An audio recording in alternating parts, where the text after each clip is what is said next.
आता कर्करोगावर उपचार होणार अत्याधुनिक आणि परवडणाऱ्या दरात। कोल्हापुरात सुरू झालंय क्युरा लाईफ कॅन्सर सेंटर। नामांकित medical oncologist doctor Akshay Shivchand यांच्या मार्गदर्शनाखाली chemotherapy, targeted therapy, immunotherapy, hormonal therapy आणि सर्व प्रकारच्या कर्करोगावर खात्रीशीर उपचार। Cura Life Cancer Centre, Rajarampuri 8वी गल्ली, कोल्हापूर। संपर्क 90 286 10 470। म्हणून आमचा कॉक्रोच जनता पार्टीला जाहीर पाठिंबा। देशात होत असलेल्या गैरप्रकारांबाबत कॉक्रोच जनता पार्टी पुढे येऊन आवाज उठवत आहे। त्यामुळे आपण त्यांना जाहीर पाठिंबा देत असल्याचे महाराष्ट्र बहुजन आघाडीच्या वतीने सांगण्यात आले। सामाजिक कार्यात चळवळीत तरुणांचा सहभाग नाही असा त्यांच्यावर आरोप केला जात होता। त्यांना कॉक्रोच म्हणून हिणवलं गेलं, त्यांचा अपमान करण्यात आला। अशा परिस्थितीत एक तरुण अभिजित तिपके पुढे येतो आणि ऑनलाईन कॉक्रोच जनता पार्टी स्थापन करतो। देशातील 20 मिलियन तरुण त्याला पाठिंबा देतात।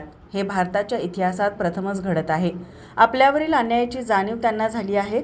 सध्या प्रत्येक विभागात भ्रष्टाचार सुरू आहे। संविधानाला अपेक्षित असलेला कारभार होत नाही। निवृत्त न्यायाधीश राज्यसभेचे खासदार कसे होतात, या सर्व मुद्द्यांना विरोध करण्यासाठी कॉक्रोच जनता पार्टी पुढे आली। म्हणून आम्ही कॉक्रोच जनता पार्टीला पाठिंबा देत असल्याचे आघाडीच्या वतीने सांगण्यात आले। यावेळी अध्यक्ष डॉक्टर अनिल माने, उपाध्यक्ष अरविंद सोनटक्के, प्रमोद हुपरीकर, राजेंद्र कांबळे, सुरेश जत्राटकर, प्रकाश हुलस्वार, सुहास निर्मळे, युवराज राजवाडे आदी उपस्थित होते। माझा महाराष्ट्र न्यूजसाठी रोहन पाटील, कोल्हापूर।